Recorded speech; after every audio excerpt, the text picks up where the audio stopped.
feel sorry for D.L. Hughley's family. I feel sorry for his fucking wife, because how do you suck the dick of a coward? Monique's accusations cut deeper than professional disagreements. Damn, I thought y'all was on the same side. What is up? What is up? YouTube, how y'all doing, man?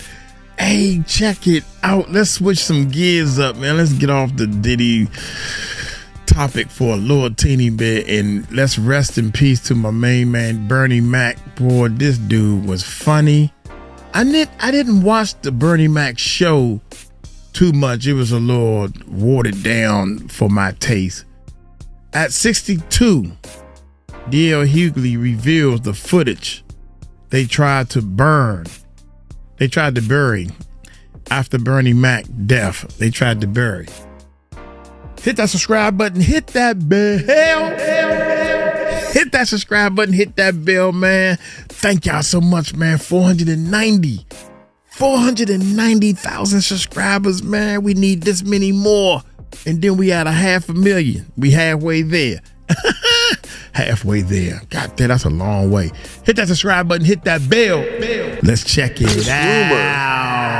That Steve Harvey tried to get Bernie Mac's role on Ocean's 11, right, and even try to like undercut him in price and stuff like that. Do you know anything about the story? It was weird to me because I was there the whole time. And one of the first things people say is, he knew you loved him. And I'm like, that's not really, how do you know that that's true if I didn't tell him? At 62, D.L. Hughley finally broke his silence about footage the industry buried and truths they never wanted revealed about Bernie Mac's final years. Rest in peace to and Bernie. I hear somebody come in my room and I go, who is that? Nigga, who is that? I like, nigga, who is this in my room? Who the f in my room? I mean, you better get the f out of my room. We both go to the door with pistols in our hand. It was me and Bernie. The lies had been protected for 16 years, wrapped in grief and industry politics. But the real reason Bernie Mac died, isolated and betrayed, was about to be exposed. So let's get into it. Bernie Mac had committed the unforgivable sin in Hollywood. He believed his own worth. When the original Kings of Comedy tour launched in 1997, Bernie was supposed to be grateful for his spot in the middle of the lineup. Steve Harvey was the established star, the one with television credibility and radio reach. The hierarchy was clear, the roles were defined, and everyone was expected to stay in their lane. You know, Steve at one point was, uber successful, and then Bernie started to, because he didn't ever think he would get the opportunity he got. But night after night, city after city, Bernie Mac was destroying that carefully constructed order. His raw authenticity cut through the polished performance of his colleagues like a blade through silk. When Bernie took the stage, audiences didn't just laugh, they felt something deeper. He wasn't performing comedy, he was revealing truth. The transformation happened gradually, then all at once. Bernie went from being grateful for any opportunity to understanding that he was the opportunity. Audiences came to see the Kings of Comedy, but they left talking about Bernie Mac. His stories about raising his sister's children, his battles with everyday absurdity, his unflinching observations about family and society struck audiences with devastating accuracy. Once he did, America loved him, like we all kind of knew they would, and he decided to go a different way. The closing spot in comedy isn't just about ego, it's about money, respect, and industry positioning. The comedian who closes is the star, the one the audience came to see, the one who gets the biggest check. When Bernie started demanding that spot, he wasn't just asking for recognition. He was threatening the entire power structure that kept black comedians in their assigned roles. D.L. Hughley watched this evolution with a mixture of admiration and growing concern. He understood what Bernie was up against because he had seen it before. The entertainment industry operated on a simple principle. Black talent could be successful, but only to the extent that success didn't threaten white control or established hierarchies. Bernie's emergence as the tour's breakout star created an impossible situation for everyone involved. How do you maintain tour billing when the supposed supporting act is generating the most excitement? How do you preserve industry relationships when natural talent disrupts carefully negotiated arrangements? Oh, nobody ever tried to blow out somebody else's candle to make theirs burn brighter. It was just cats that had natural affinity for each other. The irony was crushing. The very authenticity that made Bernie Mac a star also made him a target. His refusal to tone down his truth-telling, his insistence on being treated as an equal rather than a grateful participant, his growing confidence in his own worth, all of these qualities that audiences loved were seen as dangerous defiance by industry executives. Behind the scenes, conversations were happening that Bernie wasn't part of. Television producers were calling about individual opportunities. Movie executives were discussing solo projects. The original kings of comedy had created a monster they couldn't control. A black comedian who knew his value and wasn't afraid to demand it. The pressure to keep Bernie in line came from multiple directions. Industry executives who had invested in the tour's existing hierarchy needed to protect their arrangements. Other comedians who depended on the established order for their own success couldn't afford to have Bernie disrupt the entire system. But Bernie Mac had tasted something more powerful than industry approval. He had experienced the pure connection between authentic performer and grateful audience. Once you understand that relationship, it becomes impossible to accept anything less than the respect that connection deserves. The entertainment industry's response to Bernie Mac's growing independence followed a playbook that had been perfected over decades of controlling black talent. If they couldn't keep him grateful, they would make him desperate. If they couldn't control his success, they would destroy his ability to enjoy it. The first weapon deployed was the oldest trick in Hollywood's arsenal: manufactured conflict. Suddenly, trade publications were running stories about creative differences and ego clashes within the Kings of Comedy group. Reporters who had never been backstage at a single show were suddenly experts on the comedian's personal relationships. D.L. Hughley found himself watching a masterclass in character assassination disguised as entertainment journalism. The same Wow. Bernie Mac who had been praised for his authenticity was now being criticized for his difficult personality. His confidence was reframed as arrogance. His demands for respect were portrayed as unreasonable diva behavior. The most insidious part of the campaign was how it used Bernie's very success against him. Every achievement became evidence of his alleged ego problem. Every demand for fair treatment was twisted into proof that he had become impossible to work with. The industry had learned that the most effective way to destroy a black performer was to make their reasonable expectations seem unreasonable.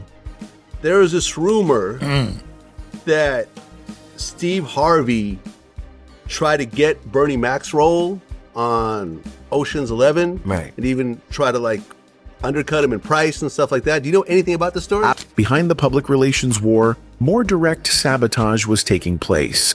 The Ocean's 11 incident became the perfect symbol of how the industry operated.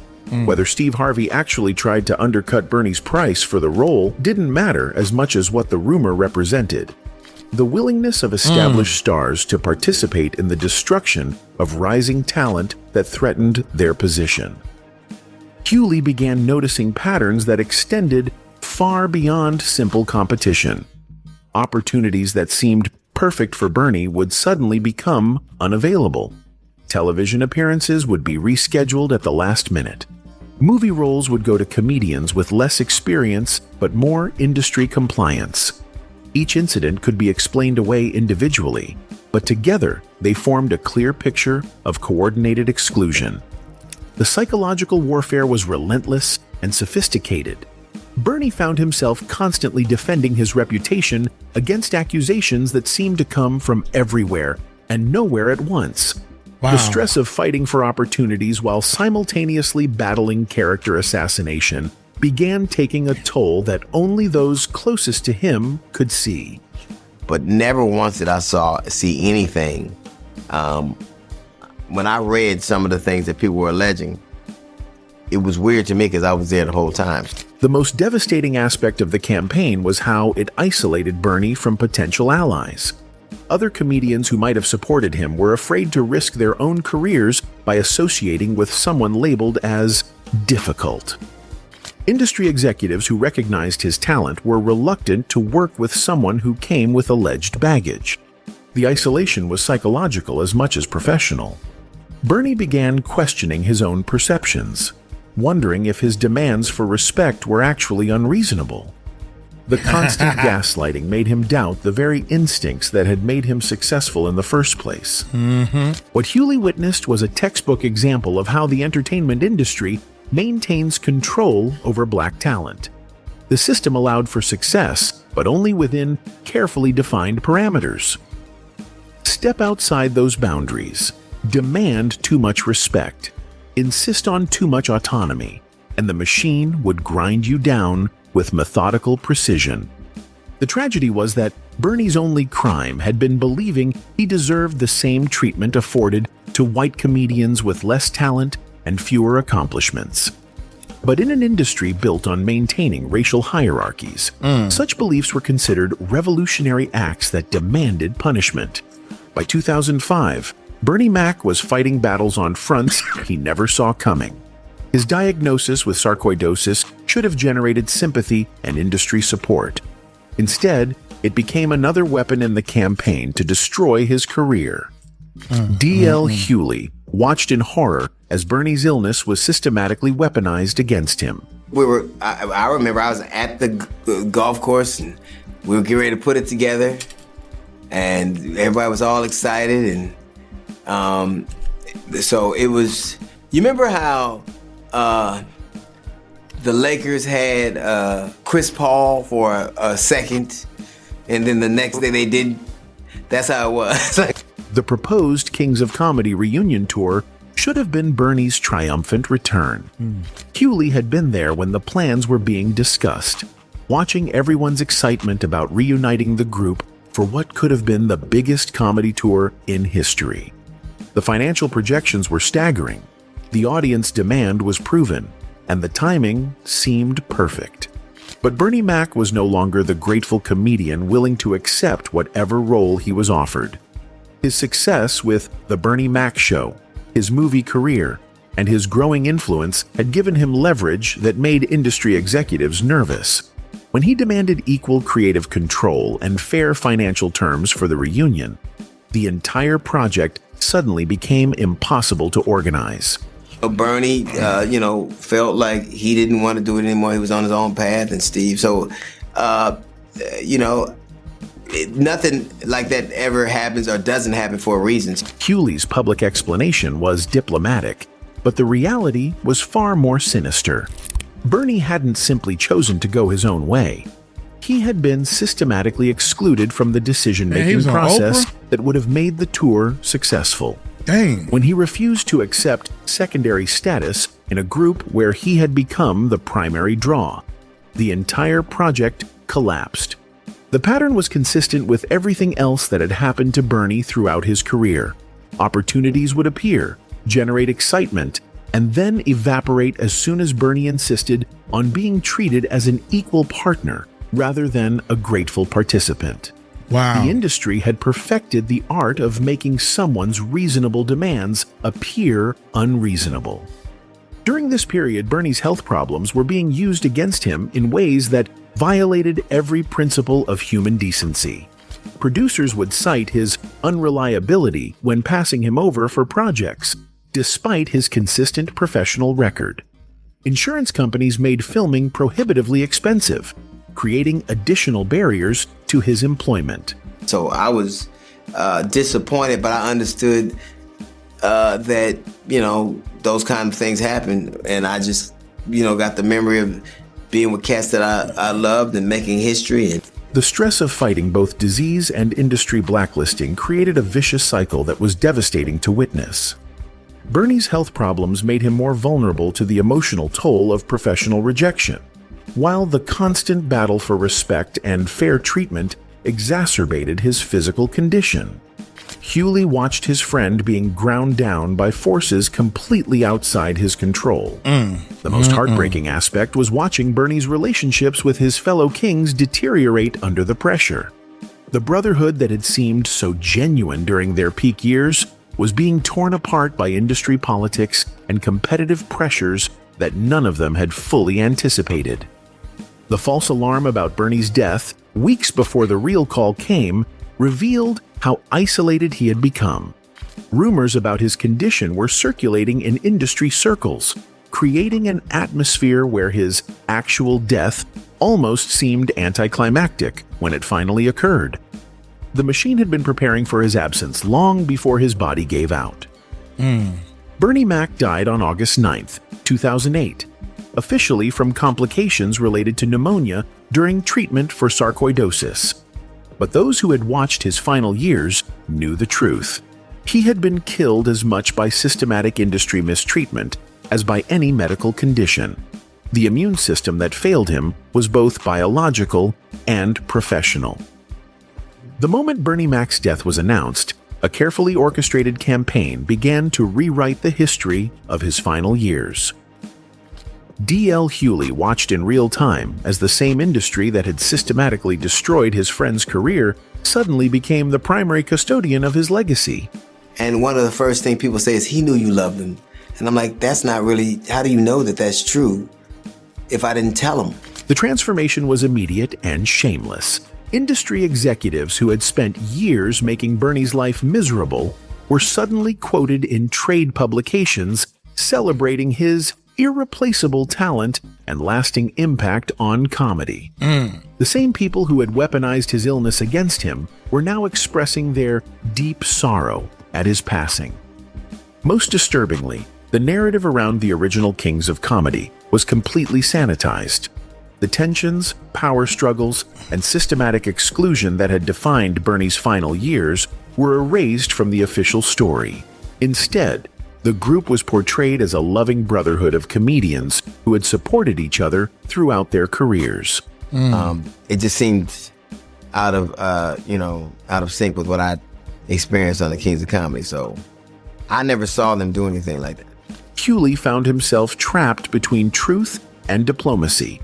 Speaking honestly about what he had witnessed would be seen as disrespectful to Bernie's memory and potentially damaging to the careers of his surviving friends. But staying silent meant allowing a false narrative to become the accepted truth about one of comedy's most talented and mistreated performers. The pressure to maintain the sanitized version came from multiple directions. Television producers wanted feel-good reunion specials, not uncomfortable examinations of industry racism and power dynamics.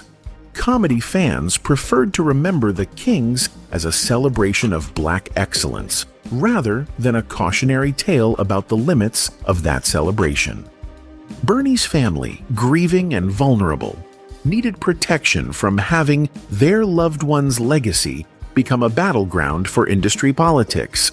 Hughley understood that the full truth about Bernie's mistreatment could wait until the immediate pain of loss had subsided. That tour, and we were all proud of each other and supportive of each other and happy to have been a part of it. But the cover-up went far deeper than grief protection.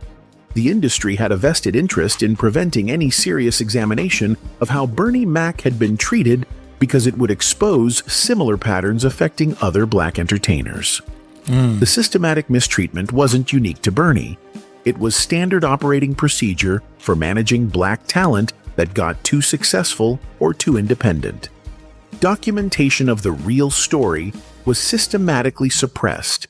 Behind-the-scenes footage that showed the actual dynamics between the comedians was locked away in studio vaults. Contracts and correspondence that revealed the discriminatory nature of Bernie's treatment were sealed under confidentiality agreements that would never expire. Interview footage that contained uncomfortable truths was edited heavily or shelved entirely. The industry created an alternative history where Bernie Mac had been universally loved and supported throughout his career, dying peacefully as a respected member of the comedy community. And we were all proud of each other and supportive of each other and happy to have been a part of it. The sanitized legacy served multiple purposes beyond protecting reputations. It maintained the industry's ability to continue the same patterns with other performers. If Bernie Mac's story became a cautionary tale about the cost of demanding respect, it might inspire other black entertainers to fight back against mistreatment. Most tragically, the cover-up robbed Bernie of the one thing he had fought for throughout his entire career: recognition of his true worth and acknowledgement of the respect he deserved.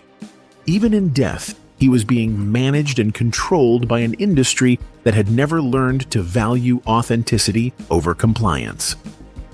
Years later, when comedians like Cat Williams began speaking out about similar patterns of mistreatment, Hughley would recognize the courage required to challenge these sanitized narratives. But by then, the false version of Bernie Mac's story had become so entrenched that the truth seemed almost impossible to believe.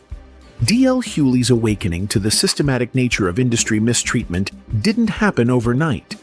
It came through his own battles, starting with the explosive feud with Monique that revealed how quickly loyalty could turn to warfare in the entertainment business. The 2022 Detroit comedy show contract dispute became a public bloodbath that exposed the same patterns that had destroyed Bernie Mac.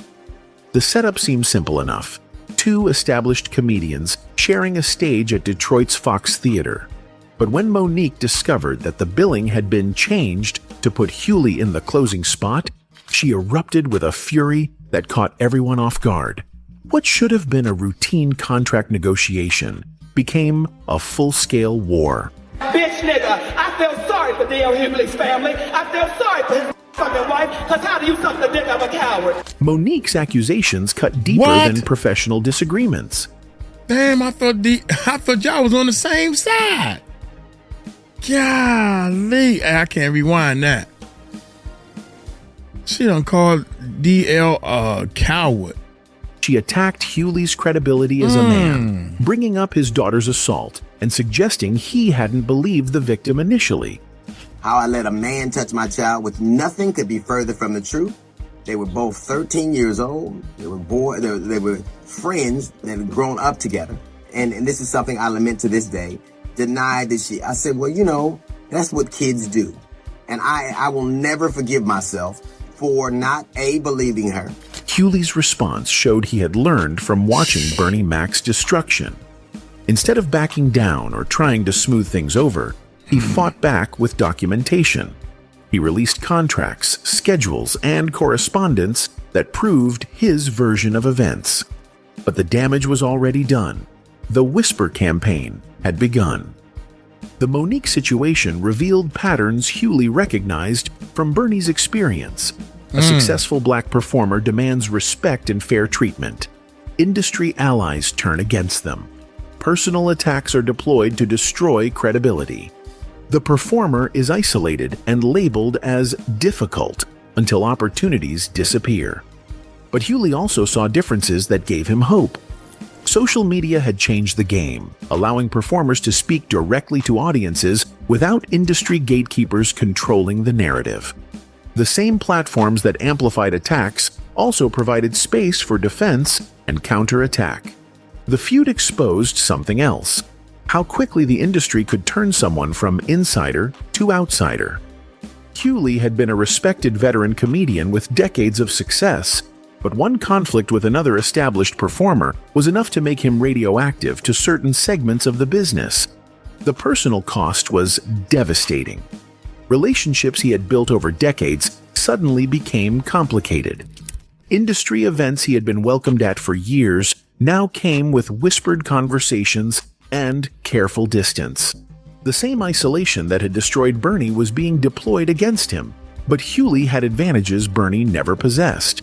His radio show gave him a daily platform to control his own narrative. His decades of experience had taught him how the machine operated. Most importantly, he had watched his friend be destroyed by staying silent, and he was determined not to make the same mistake. I'm a solid dude. My family loves me, despite all the horrible I've done. I'm as solid as they come. Can you say the same? I ain't gotta sue people or call people out. I ain't gotta argue. I just be I am and do what I do. The Monique War became a case study in how industry conflicts were Wow. weaponized against black performers. Both comedians suffered professional consequences that went far beyond their actual dispute. The industry used their conflict to justify excluding both from opportunities, claiming they were too risky to work with. Hughley's decision to become politically outspoken transformed him from entertainer to target. His 2024 Democratic National Convention appearance, where he publicly apologized to Kamala Harris for past criticisms, marked a point of no return in his relationship with certain segments of both the industry and his audience. People, I believe that your apology should be as loud as your accusation, and I'm here apologizing in front of the whole damn world. The apology itself became controversial. Hughley admitted he had attacked Harris's record as a prosecutor without doing proper research, influenced by misinformation that painted her as anti-black. Standing before thousands at the DNC, he acknowledged spreading false narratives and committed to supporting her presidential campaign. The backlash was immediate and brutal. Critics accused him of being paid to change his position, suggesting his apology was financially motivated rather than genuine. Social media exploded with allegations that Democratic operatives had bought his endorsement, turning his moment of accountability into evidence of corruption. The industry response revealed how political positioning could destroy careers as effectively as personal conflicts. Opportunities began drying up in markets where Hughley's politics were seen as liability. Venues canceled bookings, citing security concerns or audience pushback. The same patterns that had isolated Bernie Mac were being deployed for political rather than professional reasons. But Hughley also discovered unexpected support from audiences who appreciated his willingness to speak truth to power. His radio show grew in influence even as traditional opportunities disappeared. The same authenticity that made him controversial with industry executives resonated with listeners who were tired of sanitized celebrity voices. The pattern was familiar from Bernie Mac's experience, but with crucial differences. Where Bernie had been isolated and forced to fight alone, Hughley built alliances with other performers who had faced similar retaliation. Where Bernie had relied on traditional industry channels, Hughley developed direct relationships with audiences through social media and radio. The political targeting revealed how the entertainment industry's control mechanisms had evolved since Bernie's time. Instead of crude blacklisting, they used market pressures and security concerns to achieve the same result. Instead of direct confrontation, they used whisper campaigns and selective opportunity denial. At 62, D.L. Hughley had accumulated enough scars and wisdom to understand the full scope of what had destroyed his friend, Bernie Mac. His decision to finally speak truth about the buried footage and industry cover-up came from a place of pain that had fermented into righteous anger over 16 years. The revelation wasn't just about Bernie Mac. It was about exposing a systematic approach to controlling black talent that continued to operate with impunity.